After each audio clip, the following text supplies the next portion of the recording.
को भी गमन करते हैं। लेकिन भगवान श्री राम का जो हम लोग अभी उपदेश सुने, उसमें क्या सुने? यही तन कर फल विषय भाई, स्वर्ग स्वल्प अंत दुखदाई। इस शरीर का यह फल नहीं है कि रूप रस गंध स्पर्श और शब्द में हम लगे रहें। स्वर्ग में जो सुख है, कहते हैं कि कल्पना करते मात्र सुख की प्राप्ति होती है। यहाँ आपके मन में किसी तरह की कल्पना हो जाए, इच्छा हो जाए, तो उसके लिए आपको प्रबंध करेंगे, प्रयास करेंगे, तब भी संभव नहीं हो पाता है ठीक से। लेकिन वहाँ संभव होता है। तो कहते हैं इतना सुख होने पर भी वहां से लौटना पड़ता है।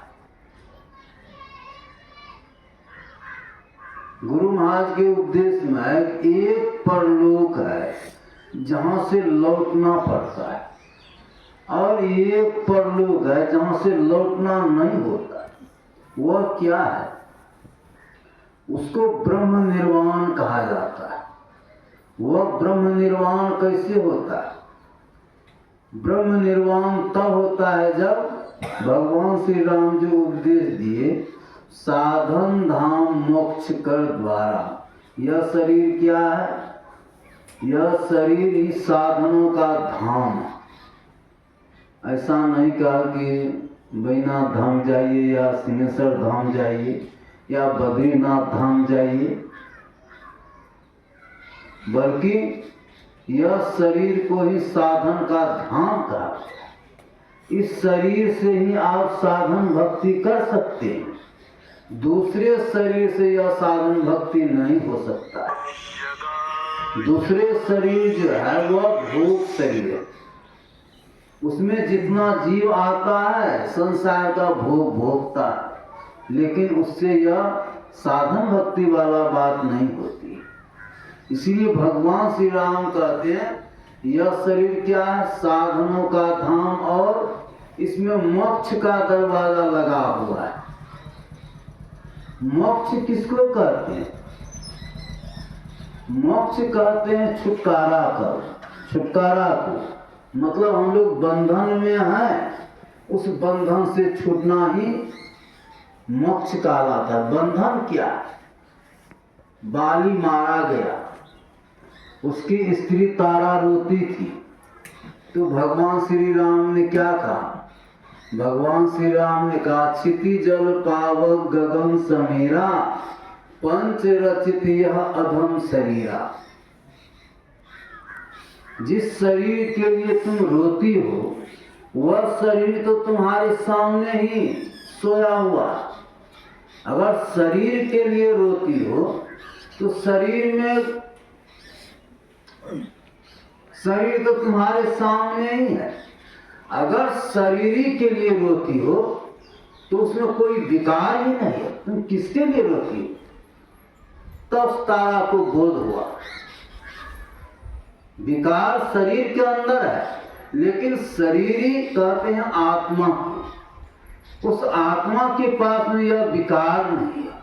तो आत्मा को जब तक कोई साधन करके प्राप्त नहीं कर लेता है, तब तक कहते हैं विकार युक्त रहता है।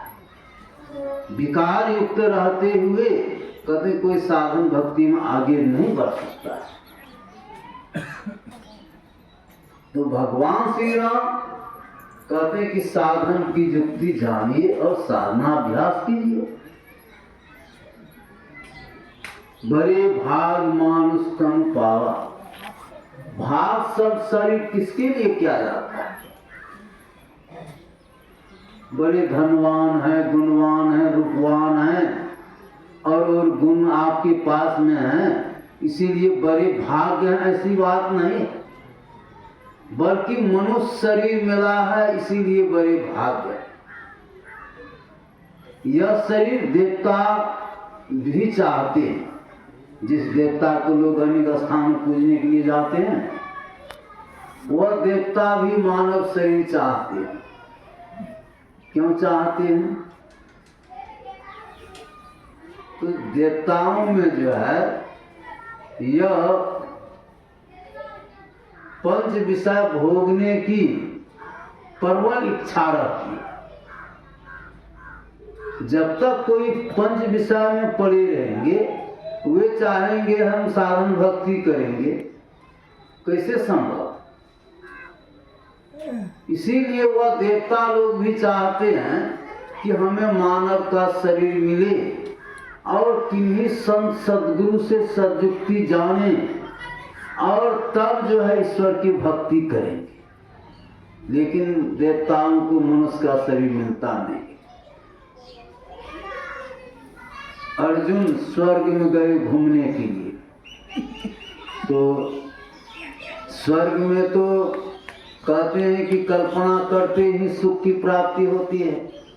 इतना सुख रहने पर भी अर्जुन को देख करके वहाँ के जो अप्सराएं लोग थी, कहते हैं कि अर्जुन की सुंदरता को देख करके मोहित होता है। चलो कुछ बात मन में चला आया तो मन में है, लेकिन वहाँ अप्सराएं लोग अर्जुन के साथ वचन से भी व्यक्त करती।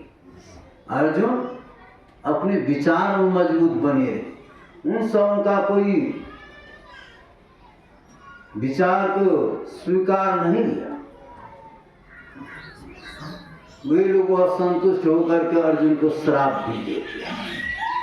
कहते उस श्राप को भी अर्जुन ग्रहण कर लेता है। हमारे परमारासन सद्गुरु महाराज ने कहा कि यहाँ ही देखिए, कहाँ, इस पृथ्वी पर ही जिसके पास अधिक संपत्ति है वह किस तरह से रहता है।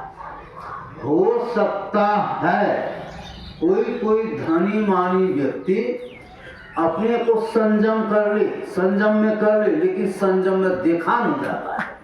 प्रायः यही देखा जाता है जहाँ भोग्य पदार्थ अधिक है वहाँ विलासता की ओर अधिक से अधिक बढ़। गुरु महाराज लिखते हैं, भोगन प्रत्यक्ष रोगन जान के हटते रहो, गुरु टहल सत्संग ध्यान में सदा डटते रहो।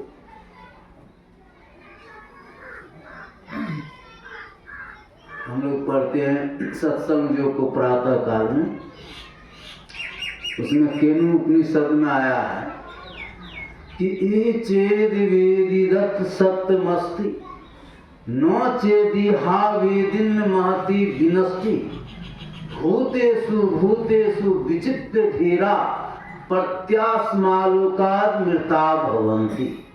इस जन्म ब्रह्म को जान लिया तब तो ठीक है, नहीं जाना तो बड़ी भारी हानि।